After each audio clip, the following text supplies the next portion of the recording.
So, hello and good morning. I am Katie, Katita from Yo Soy Fermentista, and today I am so honored and so grateful to have Isabella Malbin with us. She has a podcast and YouTube channel called Whose Body Is It?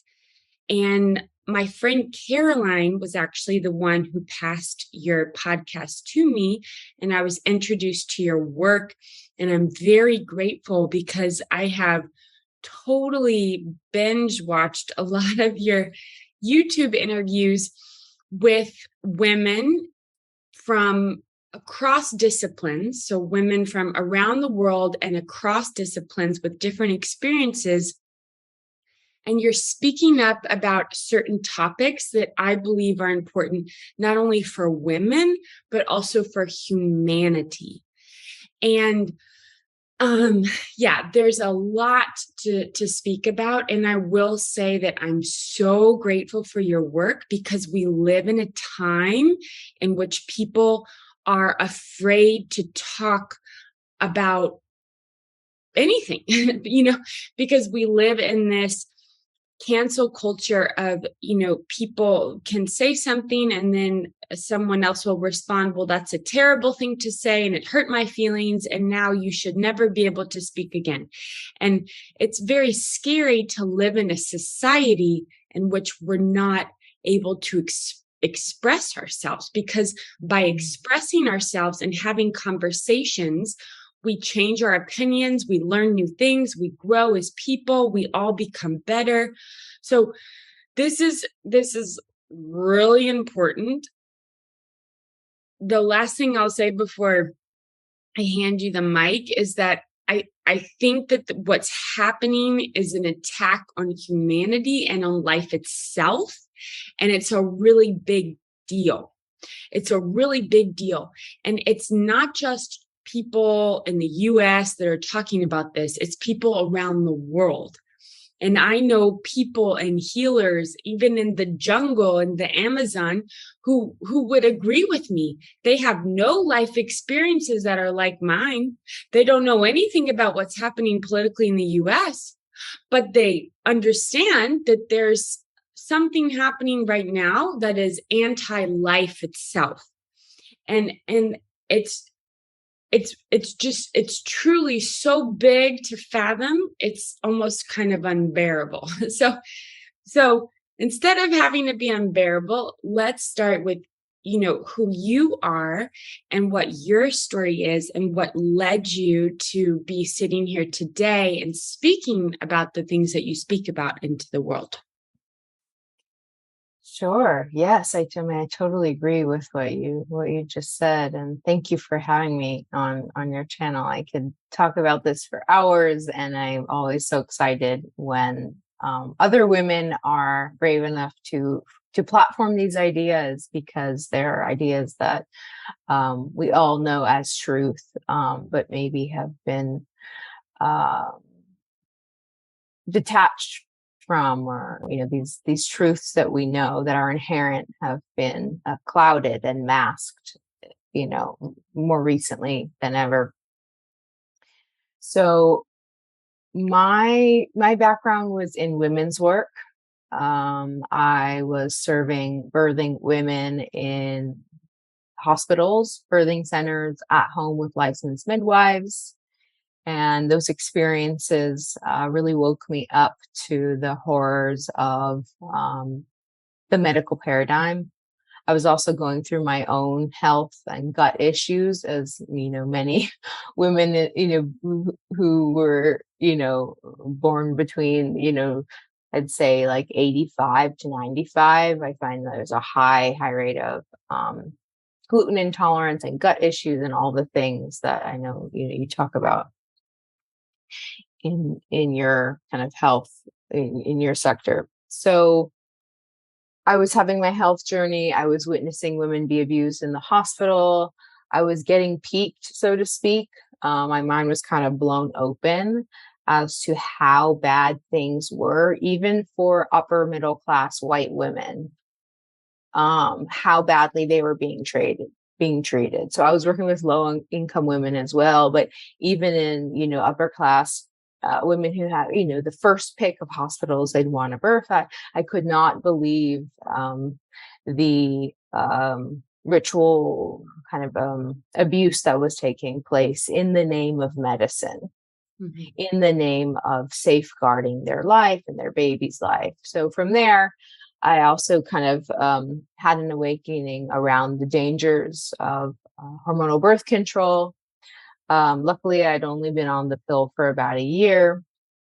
I'd also had my experience on SSRIs. So I'd kind of had, I'd kind of dipped my toes in a couple different aspects of, as the target market, for the time. So, my age made me a target. I was in the guinea pig generation for the Gardasil, Merck's Gardasil vaccine, the HPV vaccine. I was the kind of the second year of that.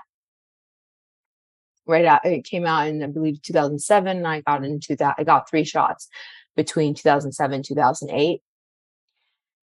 And so, yeah, I was on my health journey, and I was like, wow, women don't actually need synthetic hormones. And wow, women can actually learn to track their cycle. And this is a highly effective method. And wow, women are birthing at home. And wow, women are even birthing at home without licensed midwives. Whoa, like what is happening? Like, women can do this. We can give ourselves permission to be sovereign and to be trusted. Like, we can choose to trust ourselves. This is amazing. And wow, how come never told me about it? So in that time, I was teaching reproductive health workshops with a group of women who trained me, and we were very open about the dangers of hormonal birth control. And at that point, that was like 2016. It was still kind of controversial to be talking about that stuff. It was kind of coming out, but yeah, still wasn't as, kind of talked about it as now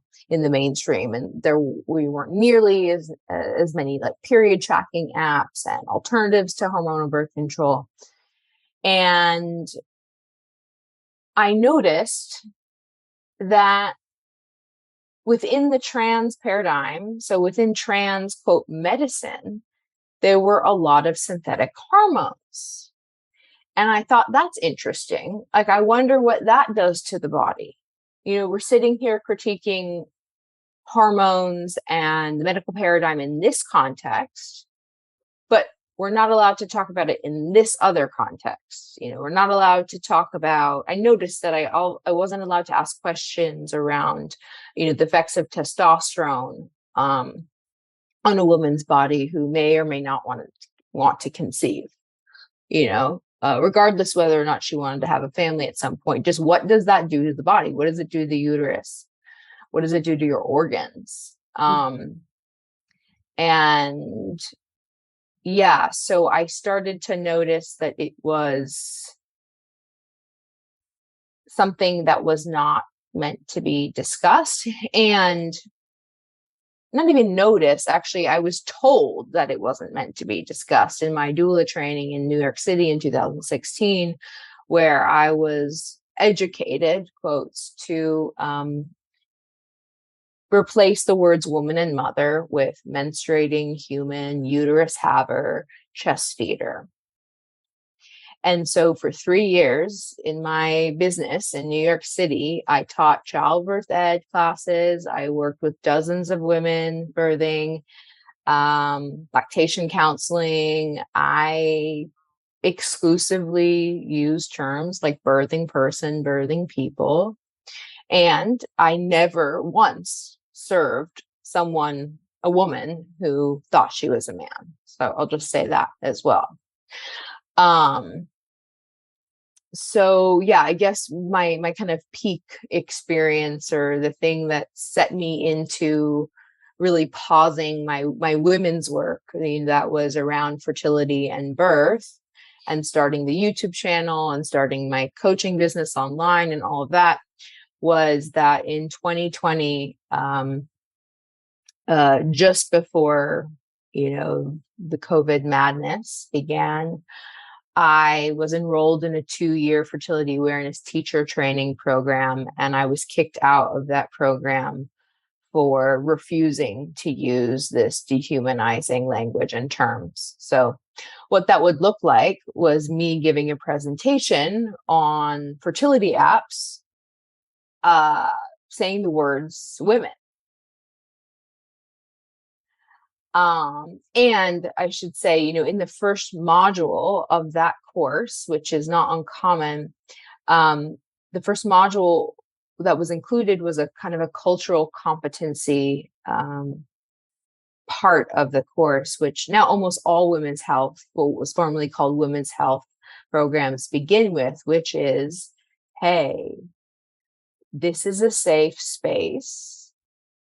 We don't use the words women and mother because it's not inclusive. And so moving forward, like, this is the language that we are all agreeing to use. But there's actually no agreements being made. It's a mandate. And if you don't, you get removed, you get kicked out. And I've heard this from women, not just in women's health. I had a woman come to me who was in an agricultural studies program. And the same thing happened. Before they even started to talk about soil, they were told that this is an inclusive space. So please ask people about their pronouns, and, try not to speak generally about men and women. The really popular word that kind of social justice warriors use is folks. Folks is a big one. It's not a bad word. I mean, I don't take issue with the word. I didn't take issue with the word folks until now, until it became a replacement for defining our reality of, hey, am I talking about a group of women, or am I talking about a group of men? Am I talking about a group of men who hate their bodies and want to be called women? Or am I talking about a group of women who hate their bodies and want to be called men? Am I talking about a child? Am I talking about an elderly person, right? It's just not specific. And so part of my work now is getting really specific about language and doing away with all of the euphemisms. Mm-hmm. So yeah, that's kind of what set me into, what I do now.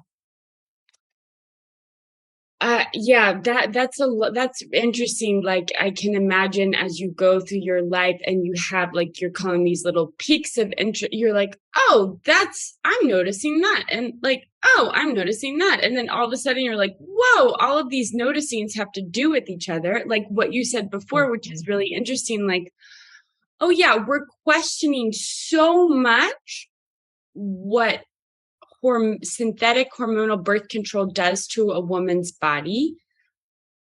Of course, we would say, whoa, we're going to talk about that in any context, like synthetic hormonal birth control that pharmaceutical companies manufacture. Like, what does that do to your body? And what you're saying is, yeah, there's people who take sex hormones of the opposite sex to change their bodies, and we're not even allowed to say, like, whoa, that could be a huge problem for, what do your cells think about that? Like, not even like good, bad, right, or wrong, simply asking the question, well, what do your cells think about that? Like, are they happy to receive that? Yeah, but and I, they kind of, God, they tried to make it like not political, like all hormonal birth control became a women's issue, and it became a political issue that we could critique. Why are women being targeted in this way? Why were women being tested on? Why are there so many lawsuits about, perforation of the uterus with the IUDs? Like, why? But when it came to the wrong sex hormones, it's all, framed as like personal choice. Okay. We could never understand their motives for doing that. And right, if all of this ended with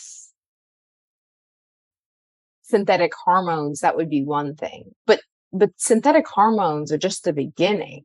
This isn't just about someone taking a medication that we think is harmful, or that we know objectively is harmful and used on, Some of these drugs are used on, some of the chemical castration drugs used in the context of trans medicine are used on the most violent sex offenders in men's prisons. Mm-hmm.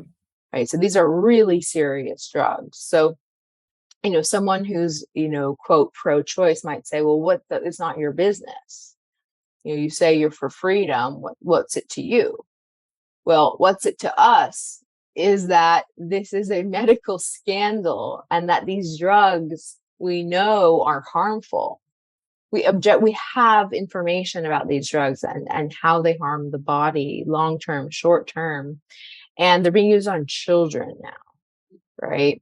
And so it's not just a drug, right? We're not just talking about opiates here, right? We're talking about a drug that is part of a massive cultural agenda to dismantle sexual dimorphism, right? So to convince us that, one, we are not a sexually dimorphic species, and two, that our bodies aren't actually that relevant, or your audience might understand that as nature isn't that important.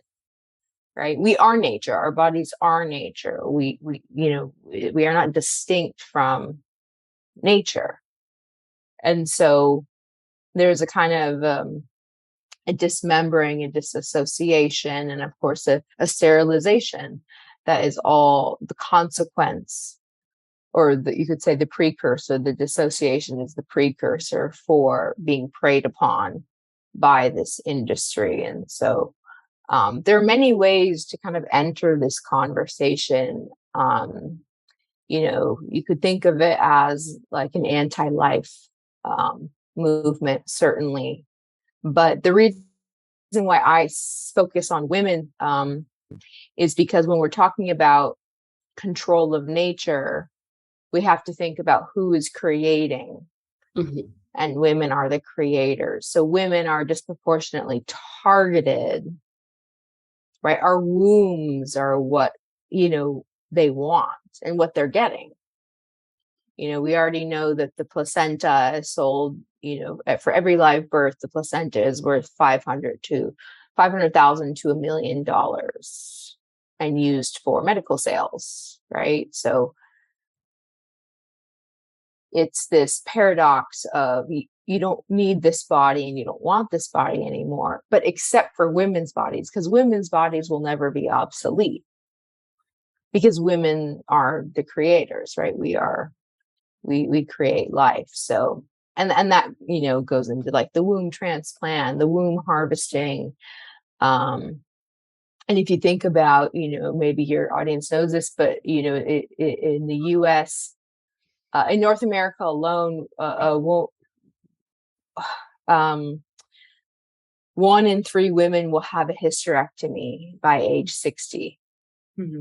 So their entire uterus, taken out of their body. Where the hell are these uteruses going? Where are they? Like, where are they right now? I don't know. Like, I don't think the women who had the hysterectomies know either. So, yeah. Okay. Yeah, it's really fascinating because there's an agenda and it's really big and it encompasses a lot of things. And then there's like one person. Okay. And so it's like, because let's say you meet someone in the street and they really need you to use a certain pronoun they want to be called, and I don't think the plural has necessarily arrived to Latin America, although I could be wrong.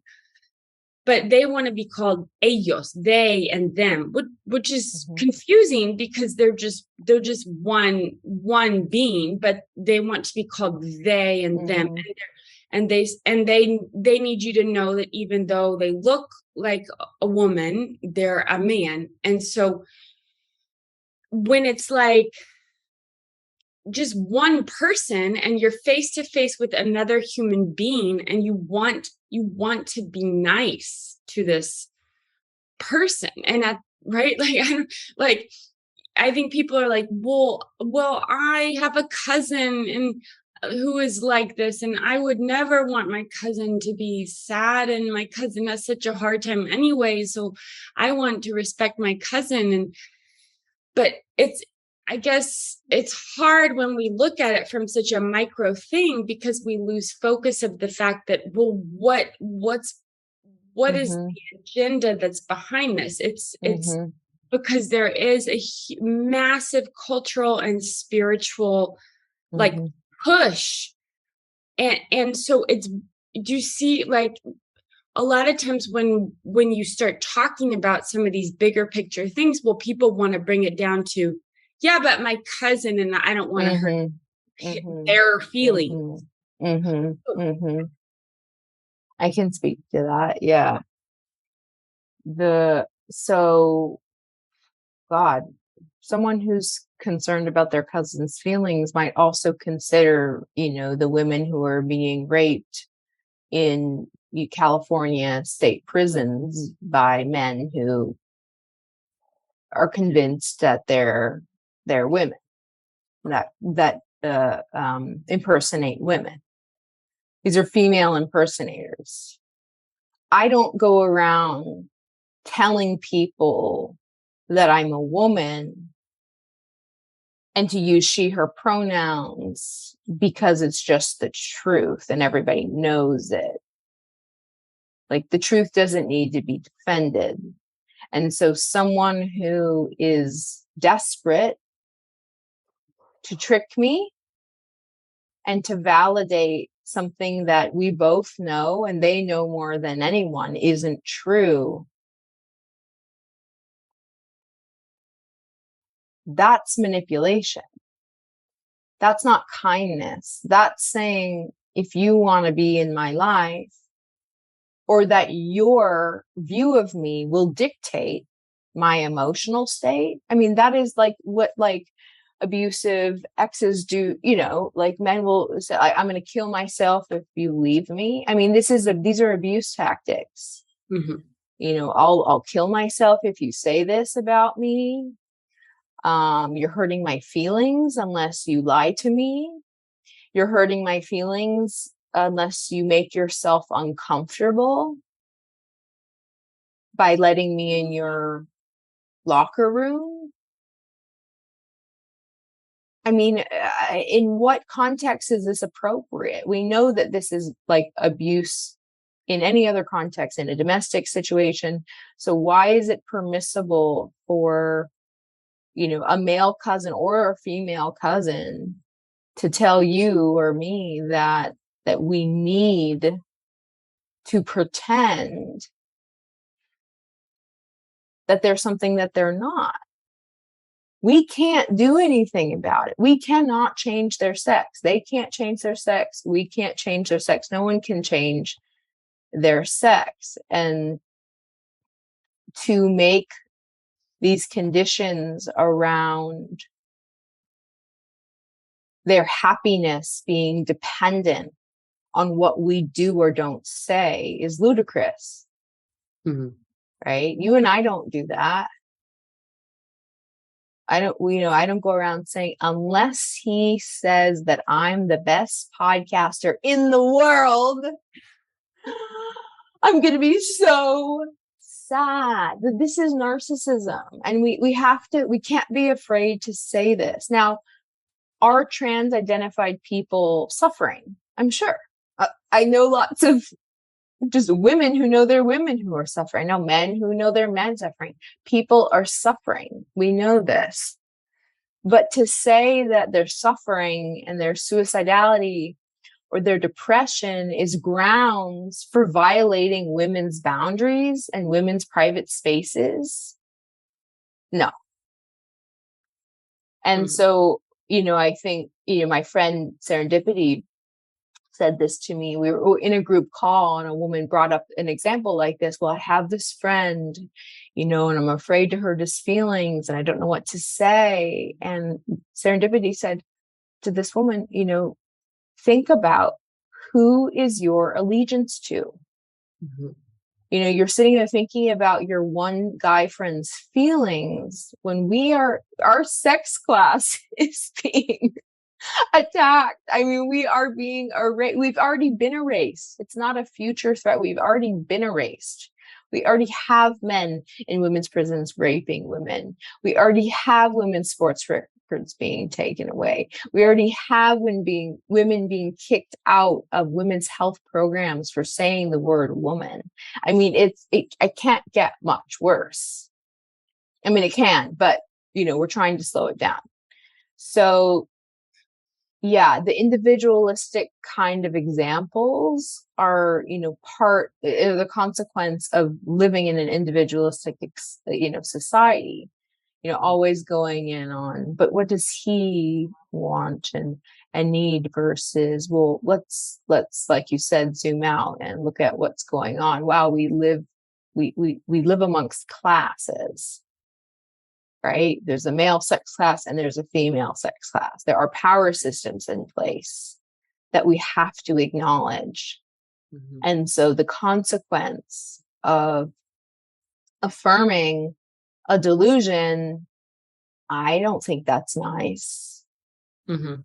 I would, if it were my child or my friend, I would say, I love you. I see that you're struggling.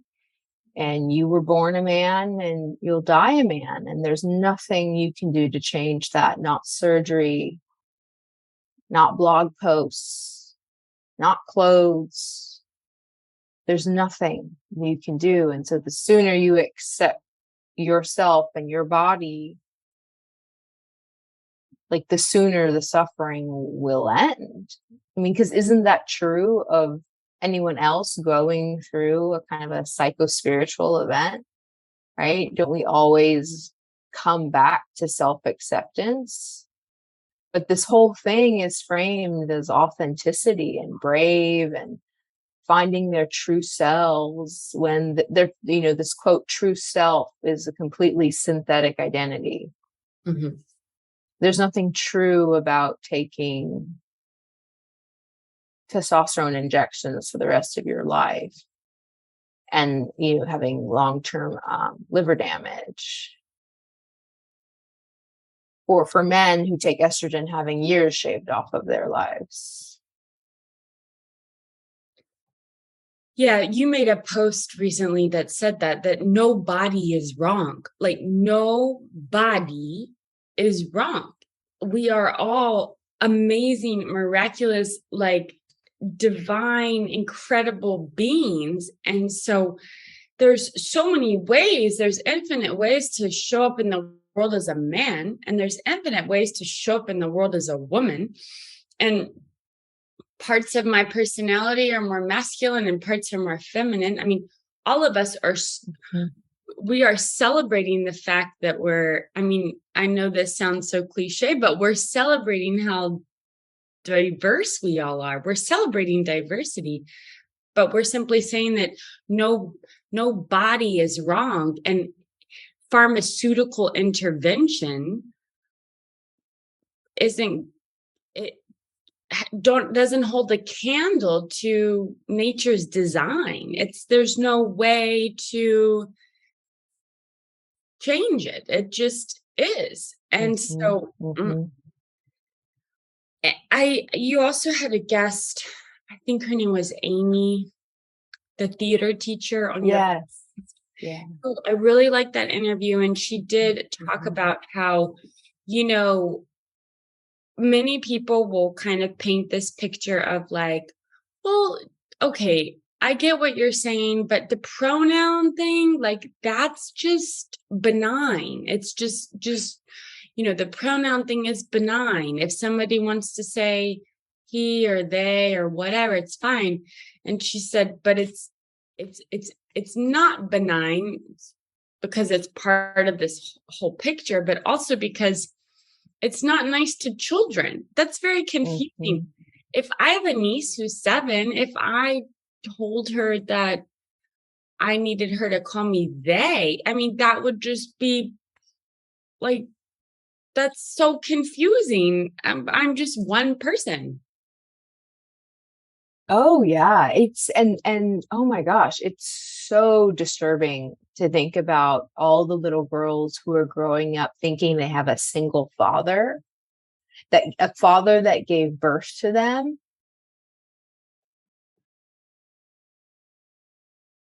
I mean, my daddy my daddy fed me from his chest. I mean, like, this is brainwashing. This is child abuse. I don't know what else this could plausibly be categorized as.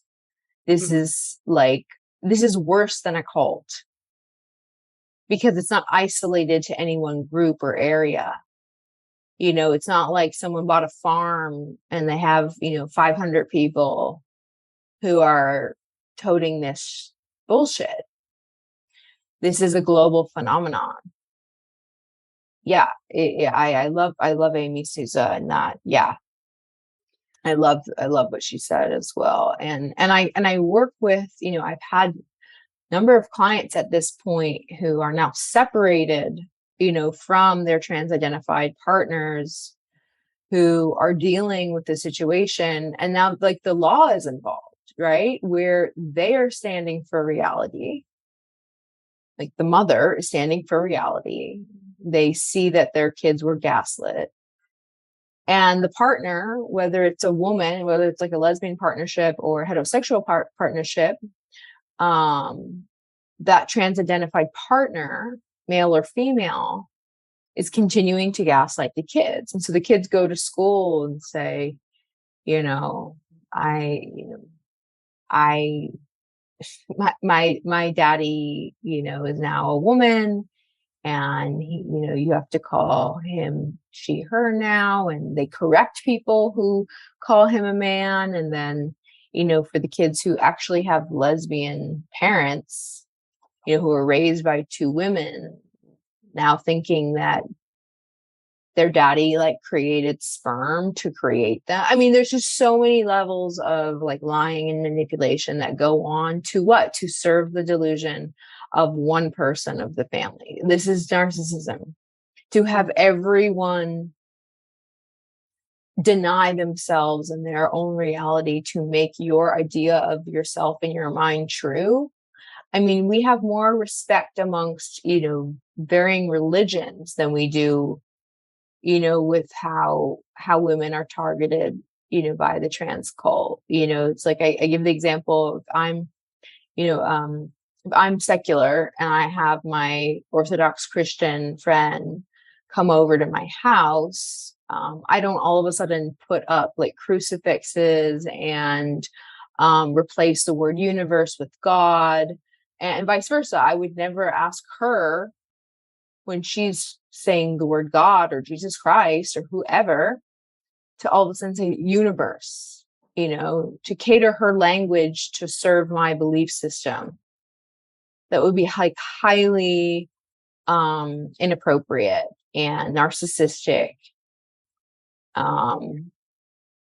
So yeah, with the trans stuff, we're totally asked to deny our own belief system. If you believe in the cult of trans ideology, if you believe in some kind of spiritual phenomena where people are, quote, stuck in the wrong bodies, and there are male brains and female brains, and your kid just got swapped one for the other, okay, that maybe that's a religious, like, that's a religious cult. But that's not truth. That's not fact. And you certainly can't mandate and target and punish,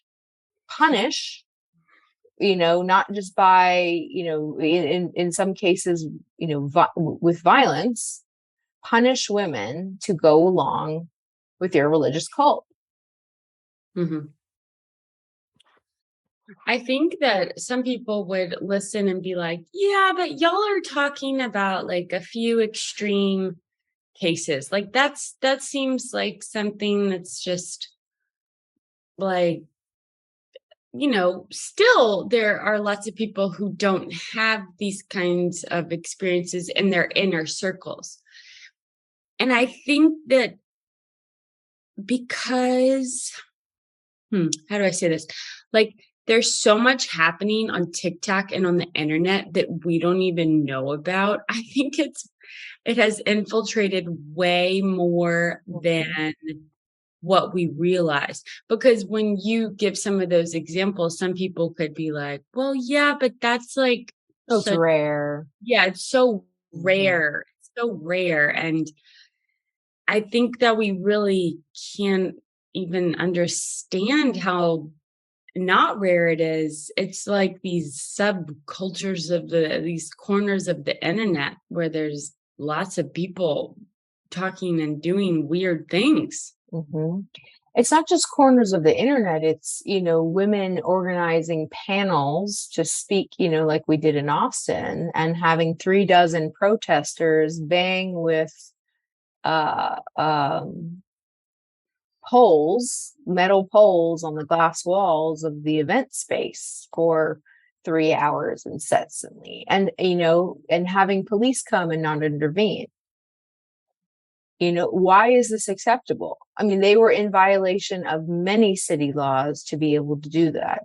Why is it acceptable to try to stop women speaking about this issue?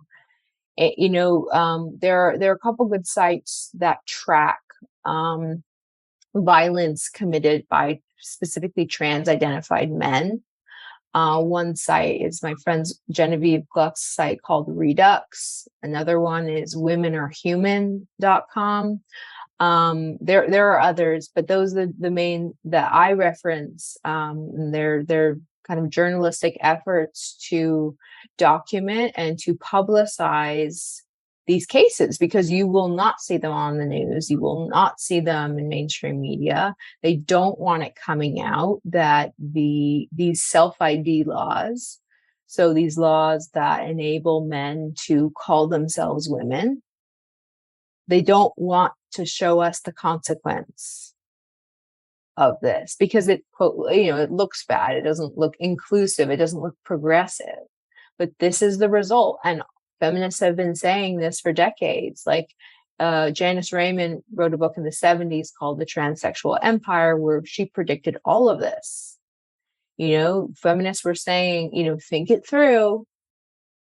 It's, we can't just, be buddy with these guys who are impersonating us. Like, think it through.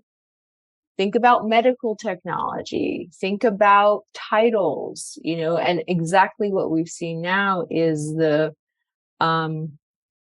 acceleration of the misogyny, of the sexism that has let this um, become just a total abomination to women and to girls.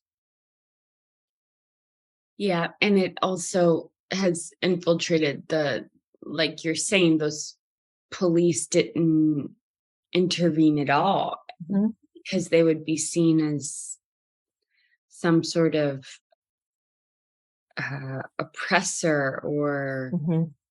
some sort of anti inclusivity mob or whatever. But Mhm. even like there's a family friend who had moved from Louisiana to Oregon with her family, and she said the first day of kindergarten the teacher asked her daughter what her pronouns were. She was like, what? Like, my daughter's a kindergartner. And so the fact that another thing that people might not understand that or know less about, that are watching from other places, is how different the US is depending on what state you're in. And there's some Mhm. states that are really, really pushing on children this idea of, choose your pronouns. Are you a boy or a girl? You're not born a boy or girl. We assign you. The world is assigning you, which means you get to pick. Yeah. Yeah. So I so it's all of this is really big, and I still think that some people would hear us and say, well, it's not inclusive. But also, I guess it's hard to wrap the head around, like, okay, there's a lot of men we see on the news, a lot of men that want to go into women's spaces, but there's not a lot of women that want to go into men's spaces. I mean, it's okay to, it's not just okay, it's important and essential to women's safety to have sex segregated spaces. Women's spaces are not inclusive of men. Men's spaces are not inclusive of women. That's the whole premise of having sex segregated spaces. So the trickery in the language to try to convince us that we're not inclusive is insane. Just like the slur TERF, trans, exclusive, radical, feminist. What that means is women who stand for women-only spaces. Women who do not believe men can become women and women can become men. But that acronym is so crafty in that it triggers, well, oh my gosh, well, God, I should invite everyone to the party. I can't leave anyone out. Mm-hmm. You know, the way that we're socialized. The thing about Oregon, specifically too, I wanted to mention that in Oregon, a child can be only 15 and go to Planned Parenthood and get a prescription for wrong sex hormones. So in Oregon, you do not need parental consent if you're over the age of 15 to go to Planned Parenthood. So this is for the parents who are listening, this is an attack on parental rights as well. I've interviewed one mother who had her 12-year-old daughter taken out of her custody. What? For refusing to put her on testosterone. There's and she's not the only one. So this is happening, but there was a high profile, I forgot his name, but oh gosh, I forgot. He was a dad in Canada who had his son taken away as well for refusing. So it's happening, both to mothers and fathers.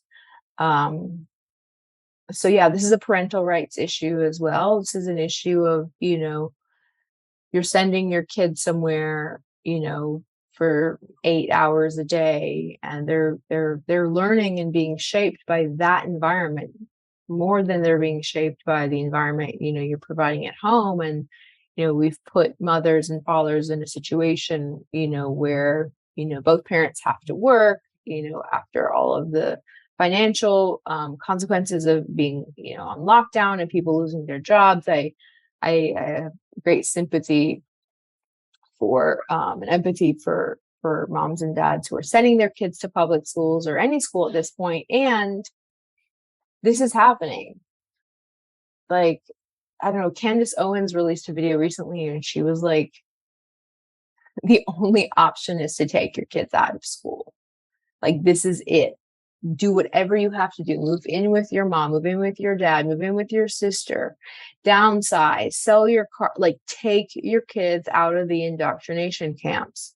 Mm-hmm. And I don't agree with everything she shares, but I really loved that message because it's too late. If your kid is already being asked, the pronouns at school, it's already started. That's just the first time mom is hearing about it.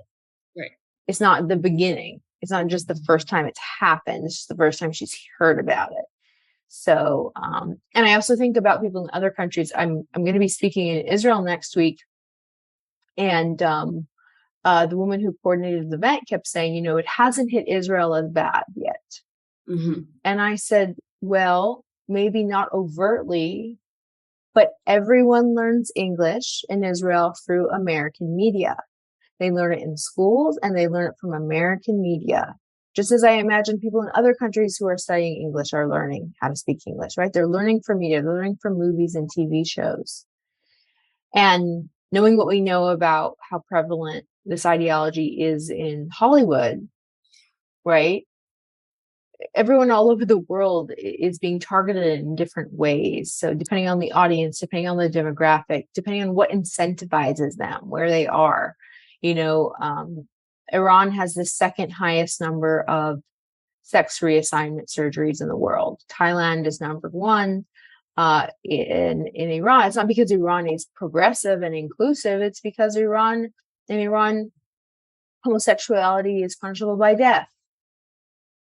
So they rather, medicalize men and women than have two women, parading around, in love, or two men parading around in love in public, or even in private as well. So this is not progressive. This is regressive. It's anti-woman. It's anti-humanity. It's anti-nature. It's sexist. And I have a number of interviews with, if anyone's wondering, okay, well, how is the trans thing different than LGB?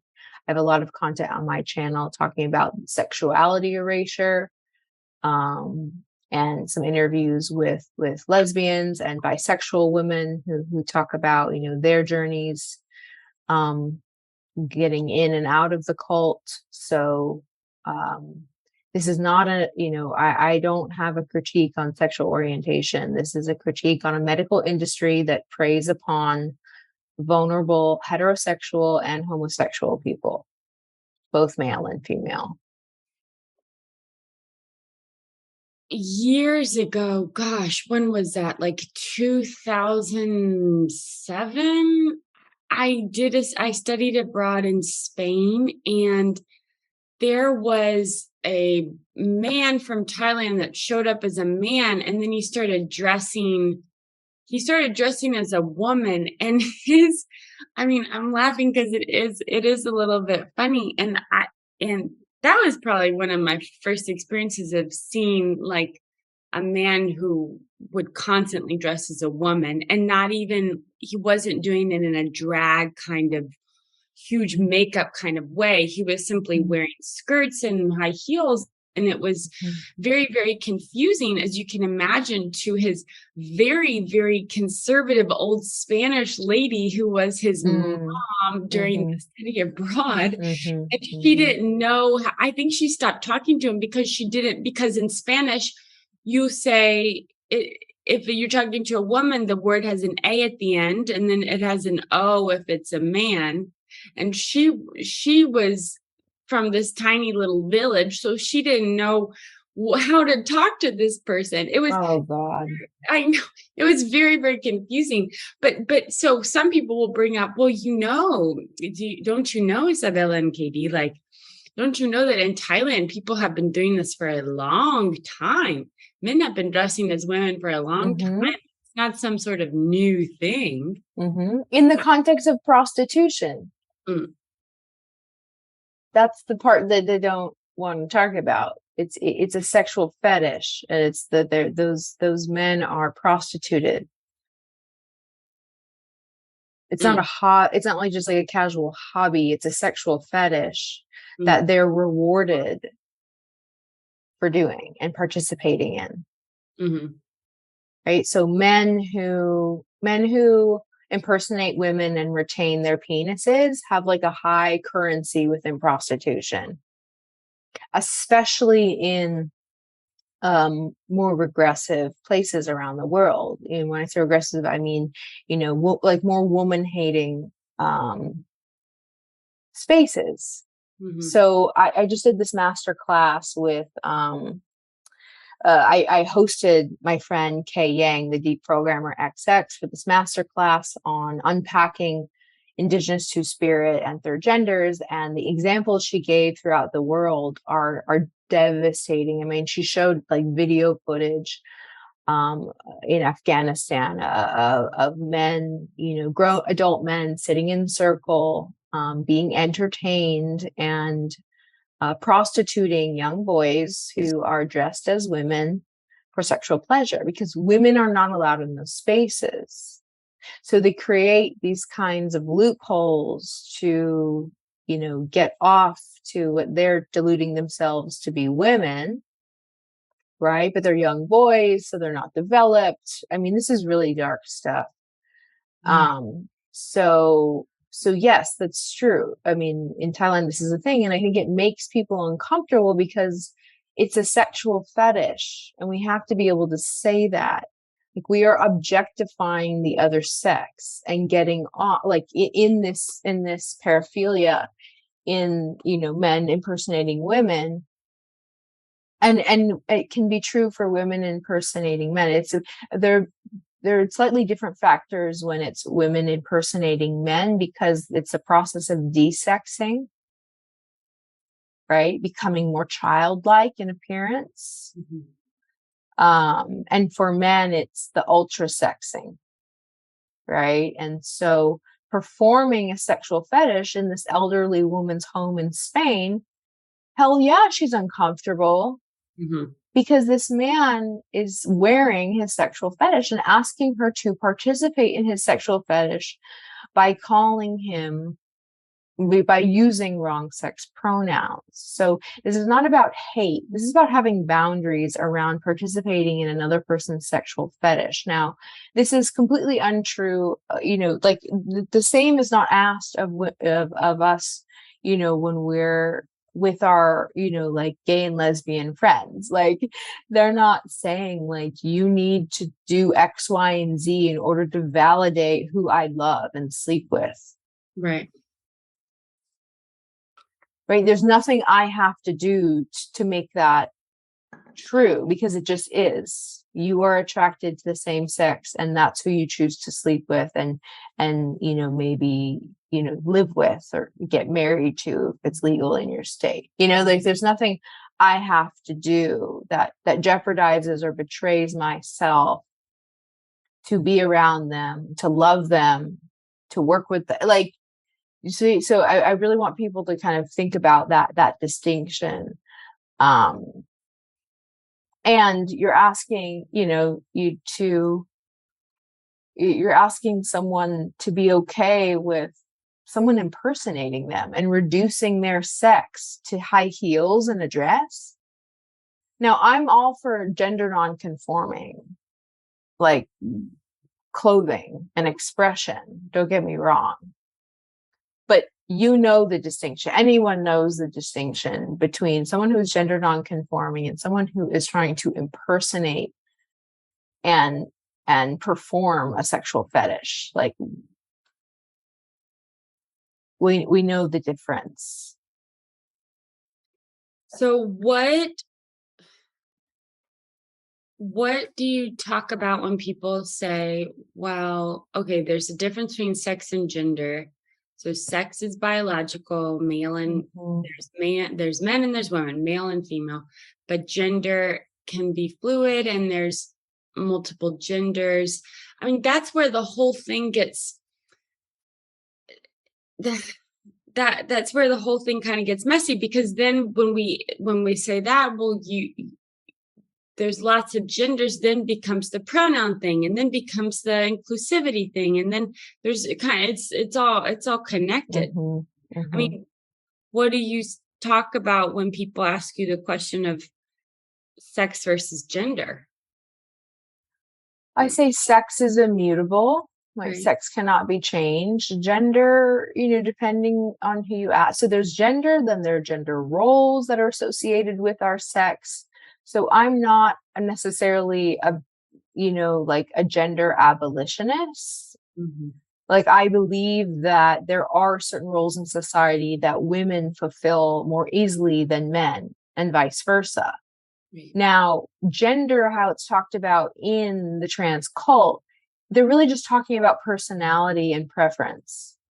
Like, I am this gender identity because like I like pink cakes and like to wear jewelry and like to move my body in this way. Like this makes me this gender. No, you're just male or female. Like there's nothing special. And this is the thing, like in this kind of narcissistic, individualistic world that we're in, people are desperately trying to distinguish themselves from the other. And this is like a healthy practice when you're coming of age, right? You want to like push boundaries and you want to see how you are distinct from your family. You want to see how you're distinct from, your environment and, feel like you have some kind of agency on your body and in your life. And so the impulse to do this, I think, is healthy, especially for young people. But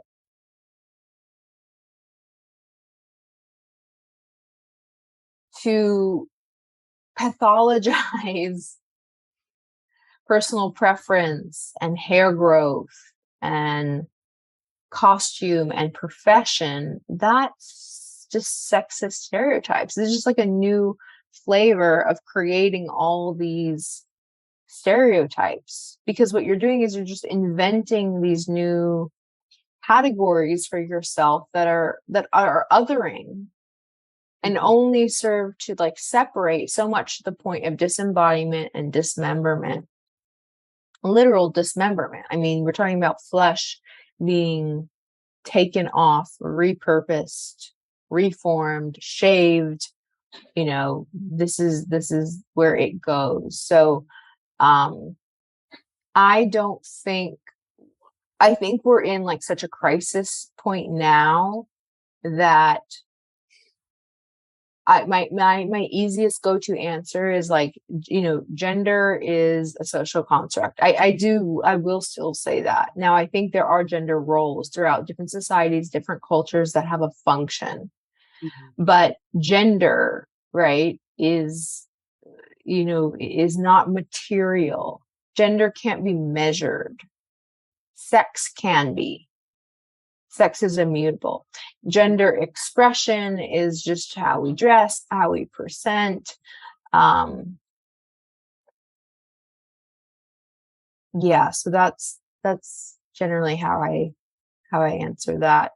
And the gender roles are based on biology. Like there's a reason why women are staying home and they are caretakers of the hearth, of the fire, and of the food and of the babies, and the men are out.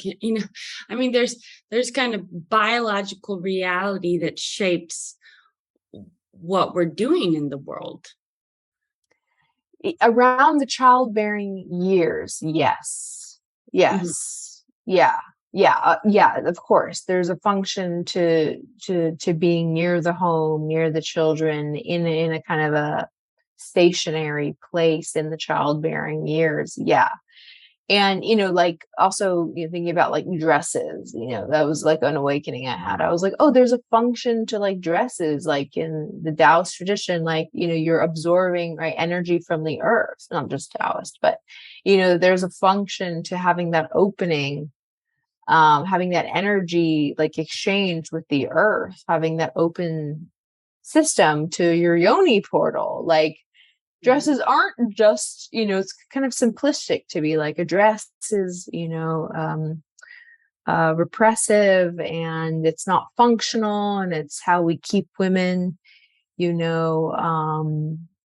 not doing outdoor things. Like there are women all over the world who do lots of, fulfill lots of different roles in their communities and their societies outside of mothering, who wear beautiful long dresses. And it's not considered like anti-feminist. So there's some like indoctrination on the other side, I think, too, with leftist kind of feminism, or even in some cases radical feminism, where we must reject all things that are female, which obviously I don't agree with. And another example of that would be like adornment and makeup, like obviously I reject the industry that preys upon women to put toxic slush all over their face, but there is a ritual and a history to adornment and staring at ourselves in the mirror and seeing, our like the goddess reflection, and that practice, that sacred spirituality, that idolizing of ourselves in that way, of women in that way. So I think that's maybe where radical feminism kind of went too far away from gender, but I get the function. I think, again, we're in a crisis right now that we have to be able to say, gender is immaterial, sex is material, right? We can measure sex. Now, gender, this whole concept of gender identity is just what I tell you it is. It could be whatever I say it is. My sex is not. My sex is real. My sex is material. My sex is obvious. My sex is the truth. Mm-hmm. Yeah, I wish I had known enough. I I was so young back then, but to ask this man from Thailand, like, what are you doing? Like, what are you doing? Because what in his mind would he say, well, this is my gender identity, or would he say, Mm-hmm. no, I actually think I'm a woman, or or he would say, oh, I love the attention I get when I do it. I mean, I don't know what that person was doing. I Mm-hmm. can't understand what he was doing. But I do like what you said about the dresses, because I've been in lots of ceremonies where women are asked to wear skirts, but it's not because of anything bad. It's because of energy from the earth. It's from, Mm-hmm. like, we are magic. We can hold life and grow life in our bodies, and it's really amazing. So then comes a very common thing that we've both heard, you much more than me, I'm sure, is like, well, what you're saying then is a woman has a uterus. What about all the poor women who don't want to give birth, or Mm-hmm. who don't have uteruses, or who, you know, so you're saying that they're not women, No, of course they're women. yeah. Yeah, if they're infertile, that's a uniquely female experience. If they're Mhm, born without a uterus or have their uterus removed, that's a uniquely female experience. Like, we're not talking about, oh my God, what about all the men who like can't grow a baby in their body? Like, oh my God, it's like, it's not a thing because it's not a thing because they're men.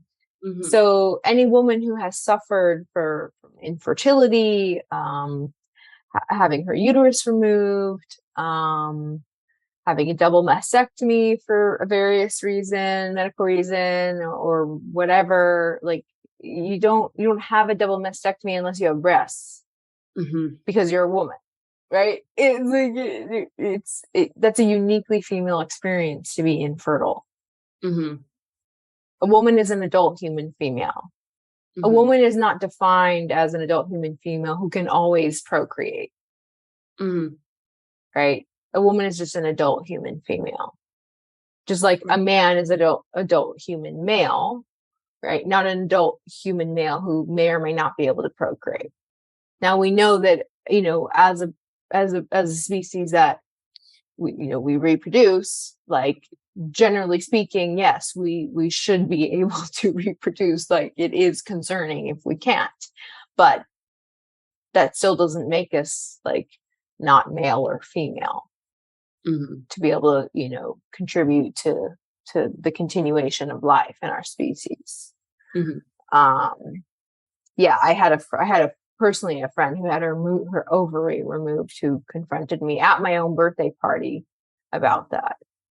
Um, and I was just like, this is the most female thing that could happen to you.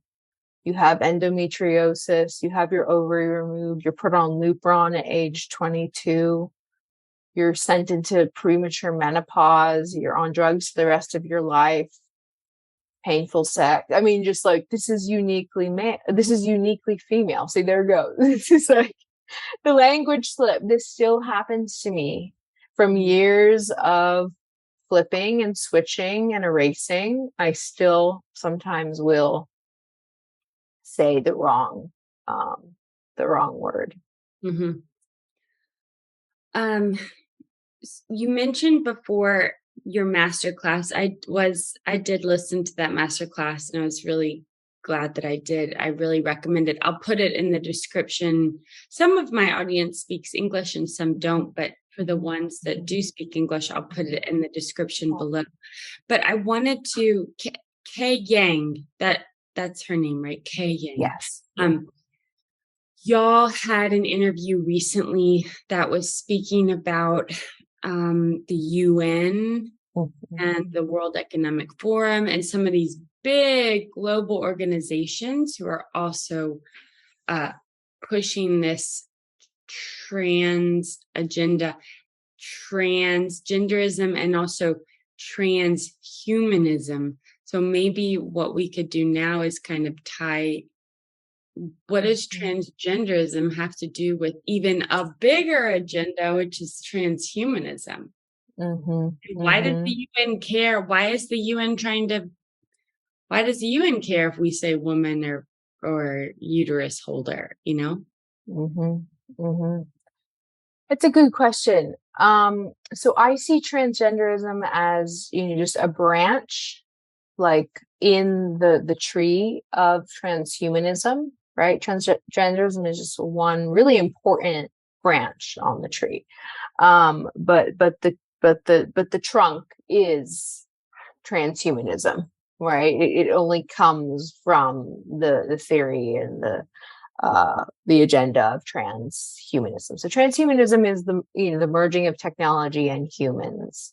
It is the disembodiment phenomena. It is a world in which our bodies, our flesh becoming relevant, right? We are just kind of consciousness uploaded into this body or this vessel or that vessel, where there are no boundaries, right? There are no sexual boundaries. There are no racial boundaries.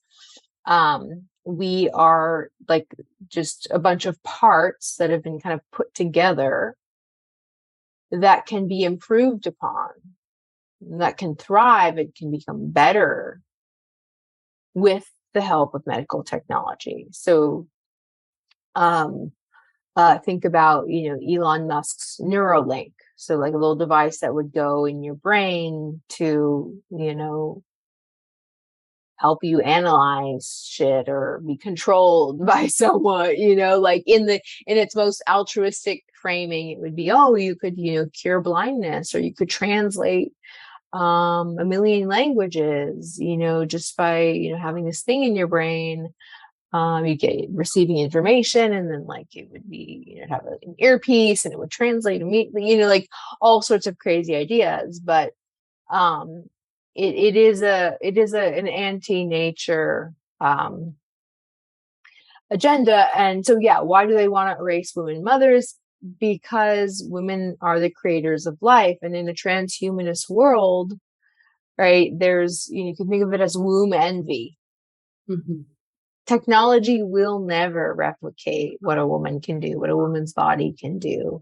And they know that, which is why they put billions and billions, trillions of dollars into these industries to try to make this like alternate reality, like our reality, to make us, obsolete in the way that we look at the Amish people and think, wow, they're really behind. Like how did they maintain what they're doing? Like that will be us, 20, 30 years from now, I think minimum. So that's the transhumanist thing is all about, that we can be improved. Our bodies, our human bodies can be improved by merging with all sorts of technology, medical technology, specifically. And, we've been in this for a while. I mean, I take my phone to the bathroom sometimes. Like I am already quite merged with my phone. I don't have my friends' phone numbers memorized. I mean, my day is centered around my phone. That is the truth of my life. And when we're sitting here having this virtual conversation, I mean, we are really in a tricky place. And I think the past 2 years, I didn't have a virtual business 2 years ago. I wasn't seeing clients online. I didn't have a podcast. I didn't have a YouTube channel. I was not this involved in the virtual kind of space before 2 years ago. And I think, they're not unrelated, like the lockdowns and the further merging and dependence on technology, and the fact that my income is dependent now. I've set myself up so that my income is dependent on being merged with technology, right? So we're all kind of baby cyborgs at this point. And then, as far as wombs are concerned and reproductive technology, growing babies outside women's bodies, uterine transplants, trying to make it so that they can say a man grew a baby in his womb that was taken from another woman and implanted in his and then surgically removed. And, they had the lambs growing in these bags. So there's been all this kind of experimentation that's been going on for a while, just as we've had, IVF and surrogacy and all this other third-party reproductive technology that's been one big human experiment for the past 30 to 40 years. So it's not necessarily new. It's just the next kind of level of what's already been in the works and what's already been normalized. People being grown in petri dishes, that's already normalized. Mm-hmm. When we know that babies that are born of IVF have higher rates of autoimmune disease, we know that these children have medical issues. We know that the drugs that we give to those women cause breast cancer, all sorts of issues. We know that, and we keep doing it. And people pay tens of thousands of dollars to do it because it's a normal, natural human urge to want to create life. Mm-hmm. But not all of us can or will, especially, with all the environmental toxins and all the stuff you already know and probably talk about on your channel and what we're being inundated with our endocrine systems. So I hope that answers it. I would say for more on transhumanism, for people to check out my interview with Jennifer Billick.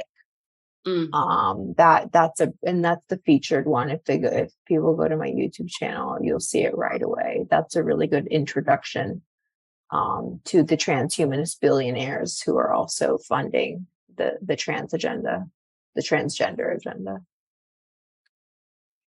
Yeah, we are my experience of the last, especially kind of 2-ish years since the COVID stuff has been, oh my gosh, we are in this we're literally, I feel as though we're at this fork in the road, and it's, you decide, do you trust nature or do you not? It's like in the Andes, there's a prayer. In Quechua, it's causa y pac. It means por la vida. It means for life. It means for nature's design. It means for living. It's like living in harmony with the earth as humanity. It's as though we're in this really intense, tumultuous time of it seems as though there's clearly two roads to take. Mm-hmm. And I understand that pretending that things are just, it's this or that is part of the issue and why there's so much division. But at the same time, I really feel that way. I feel like it's like, do I trust nature or do I not? Mm-hmm. Am I for life or am I not? And it's really big. And what we're like, the world that you're describing, which is already happening. Again, I think we don't know, we can't really fathom how far along we are in the path, but it's a science fiction movie. It's a science, mm-hmm. We're talking about some mm-hmm. sort of scary movie you'd see on Lifetime channel, I don't know, or maybe not Lifetime, whatever, some of the other channels. Yeah. We're talking about a science fiction movie, and we're mm-hmm. all participating because you're right. We're already merged with technology to a huge degree. And I think about this when I see people use filters on social media. I'm like, whoa, you look like an avatar. You look like some sort mm-hmm. of robot mm-hmm. human. And Yeah. it's normal to see that now, kind of like, oh, look, Oh my gosh. Yeah. I was using filters for a while. Like, not like the like porny ones, but like there was one that I was like that I was using with the butterflies, and like I stopped, but I got used to only seeing myself with this like weird butterfly filter, and I stopped, but I totally fell, prey to that as well, as someone who's like thinks, she's aware of, no one is immune to what they've done, than what they're continuing to do to us. But we do know how far it's gone. I would say we kind of do know how far it's gone if we look at the profit margins. So like when I interviewed Jennifer Billick, over 2 years ago, she had said, or maybe it was about a year and a half ago, she had said by 2026 there was like a 2 million or 3, it was 2 billion or 3 billion profit margin just in the sex reassignment surgeries alone. And in the masterclass with Kay Yang, she provided an updated number, a profit projection. And I think it was like $50 billion or something crazy. I mean, it was like, it just in a year and a half just skyrocketed. So if we look at the profit margins, we can see that there is a demand now. They have created a market for this delusion, and it's really profitable. I was just thinking yesterday, like, there's no profit in butch lesbianism. Yes. None. Being like, I'm a lesbian, No, and they're like, I don't want your makeup. I don't want your high heels. I don't want your surgeries. I don't want your laser hair removal. I mean, they've lost a lot of money for me. I stopped wearing makeup like 4 years ago. It's like, I don't shave anymore. I mean, I don't, okay, razors, shaving cream, makeup.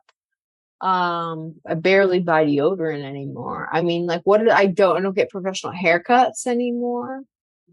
I buy clothes, I buy jewelry. I still buy clothes and jewelry. I guess that's that, I still contribute to the market in that way, but they lost their money. They lost no tampons, no pads, worn the same period underwear for 4 years. I mean, like, think about, how much money they lose when we are resourceful and love our bodies and love ourselves. Like the gym memberships, the soul cycle classes, like all of the hard kind of punishing things I used to do to be a certain way. Now I move my body for free. Mm-hmm. Mm-hmm. So yeah, there's not a lot of profit in women like us who are sovereign. I don't know how else to say it. Mm-hmm. Trying to be as much as possible in this transhumanist world. Yeah, and it's something that I brought up. It's definitely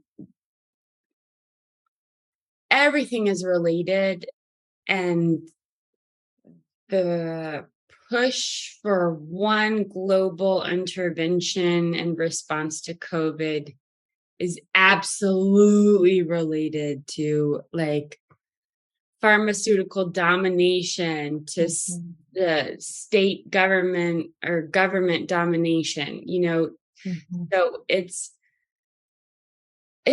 all related. And again, people, it's not just you and me. It's not just some sort of a certain group in the United States is saying this. It's like people from around the world. I'll make a post and people from all over will say, "Oh yeah, like we get that too." So it's not, we're really talking about like, what do we want it to mean to be a human? What do we want it to mean that we're human? we want to believe in the kind of the miraculous and sacredness of humanity, or do we believe that it's broken and that technology will fix it? I mean, these are really big things. And I guess my question for you is, do you have hope?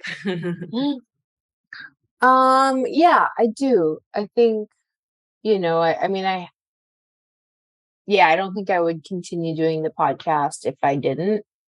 Mm.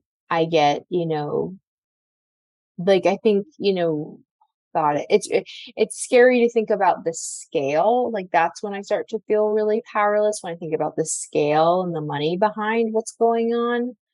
But then I think about all the women who come to me who say, like, I sent my episode to this person and that person, and like she desisted, she detransitioned, she took her kid out of school, she had a really serious talk with her kids about what's going on. Like, I have hope because of what I've heard from what I've seen women do before me, like, being inspired to even create a channel to begin with, like listening to those brave women talk and gather and attend panels and then to organize one, like, so I'm inspired by my own path. I'm inspired by the women that I serve now. And it's just like the chain just keeps, we just keep like passing along the torch. Like, the more women who know about this, the more women want to take a stand and to make a post or like record an episode or organize a group or talk to parents. It's contagious. I think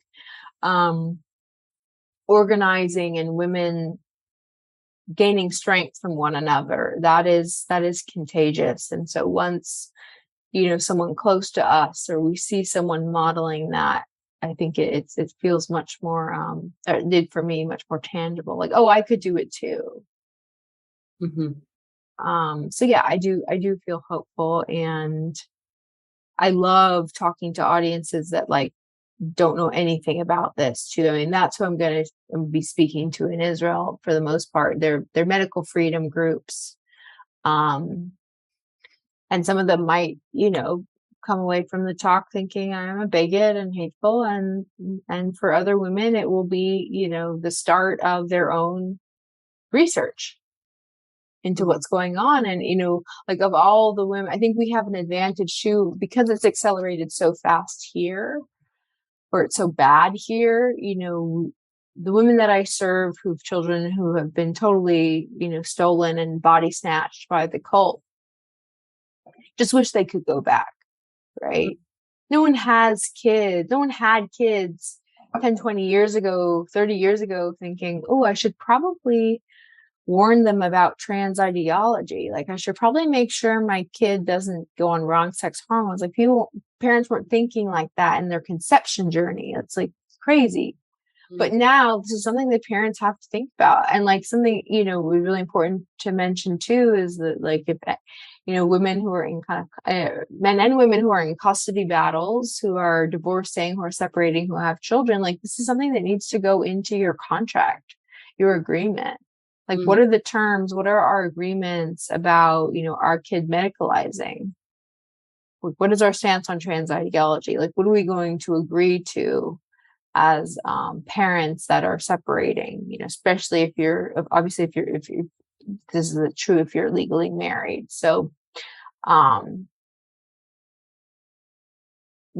so I'm hopeful right now because consciousness is raising, and my point of bringing up overseas is that we have the opportunity to go other places and to say, hey, like, here's the deal before it gets really bad. Talk to women who are pregnant, talk to women who have, young kids at home,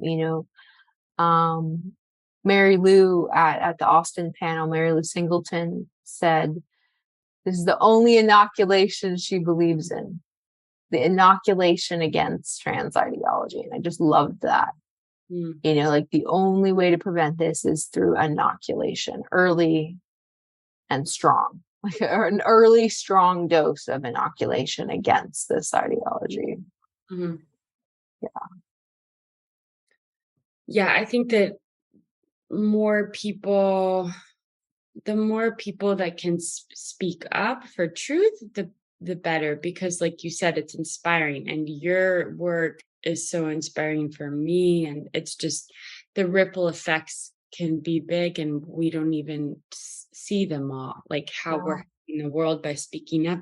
And at the same time, it's like self-censorship is so energetically taxing. Mm. Oh, It's so spiritually draining, like hugely. And we all need to have at least one person, hopefully more, but at least one person in our lives that we don't have to self-censor with, that we can, because the amount of energy that it takes, it's almost like you have to have a fortress up all the time. It's like I have to have, like, you're constantly vigilant about what am I going to say. And I mean, a little bit I feel that way because now I have another project that is in English, and I sell my herbal products, and I go to markets and people are wearing Protect Trans Kids shirts. So if I came out, I mean, I don't know that I'm being brave by putting this on my Spanish platform. You know what I'm saying? I'm a little bit like, if I'd put this on my English platform, people would be like, oh my God, she's terrible. She can't come to the farmer's market anymore. That might happen. Yeah, that's certainly a possibility. I've heard that happen. It could happen. I mean, whatever. And then, okay, so what is my biggest fear? That no one will love me. Isabella will love me. Of course I'll love you. And lots of other women will too. And the women who are incarcerated especially love you.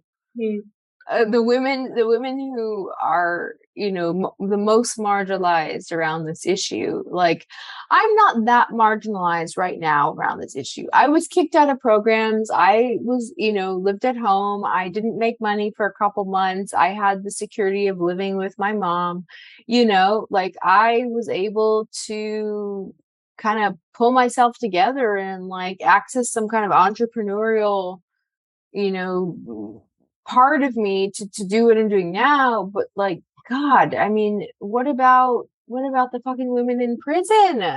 Right. What about the 13-year-old who's training for track, who's been training for track, for the past 5 years, only to be beaten by, a dude who's on estrogen?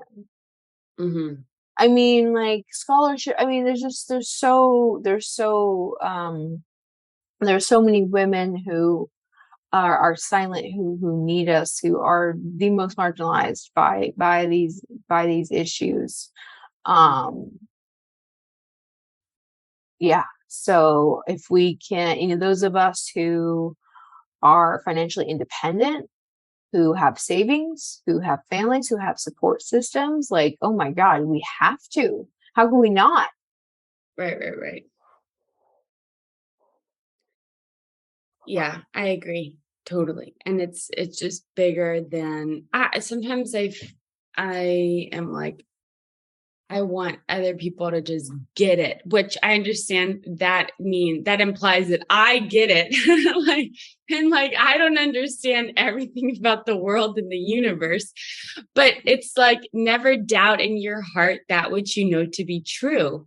Like, I don't need a study. I don't need an expert. I don't need anybody to tell me what my body knows is true. I don't need. So it's like, I can only speak from a place of embodiment, because when something is not true, you feel it in your body and it doesn't feel good.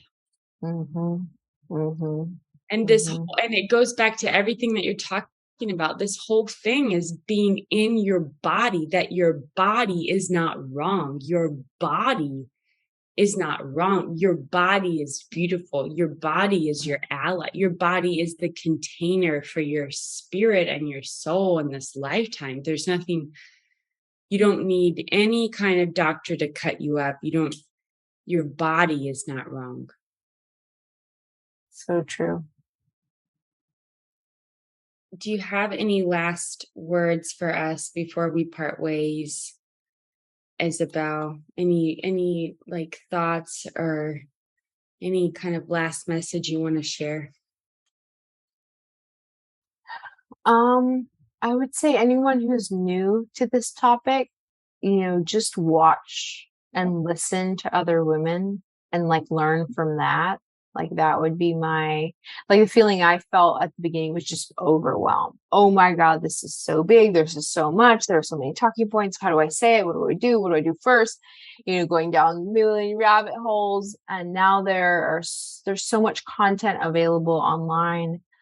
I have my channel, women like Posey Parker, Megan Murphy, Women's Declaration International, Redux, Genevieve Gluck, Alex Aaron, Kay Yang. There are so many of us now, Amy Souza, that are producing content around this. So, and books, of course, there's still books.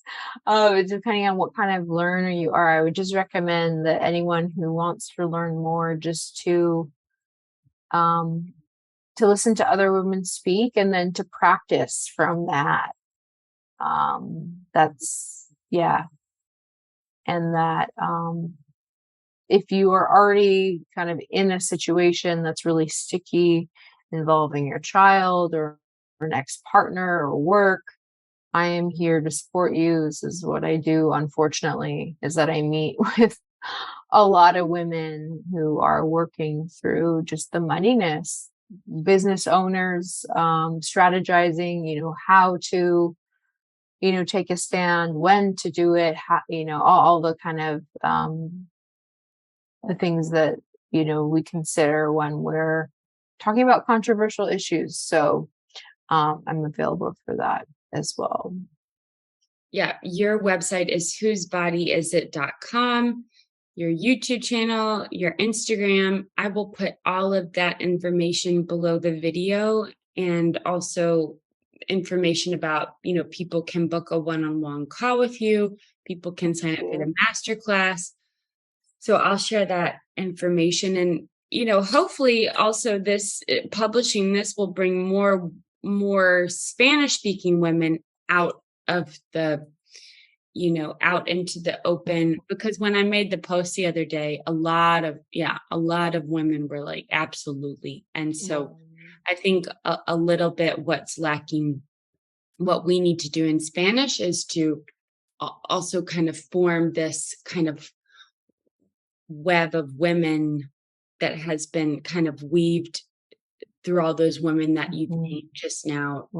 Something similar happening in Spanish, I think, could be a really positive thing. And who knows, maybe it exists and I just don't know. And I'll know because I published this.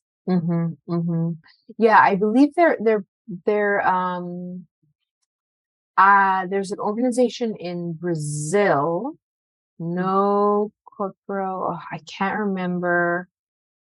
I can send it to you if you want to add it in the show notes. But yes, I'm in contact with an organization in Brazil, women journalists who are working hard to combat this in Brazil. So I can share that with you. Okay, that's great. Well, thank you so much. We are so grateful that you have your voice and your platform, and just I'm so from a woman to a woman, just so grateful and just wish you so many blessings on your path. Oh, thank you so much, Katie. It was such a pleasure talking to you. Thank you for having me on. Thank you. I'll talk to you soon. Bye-bye.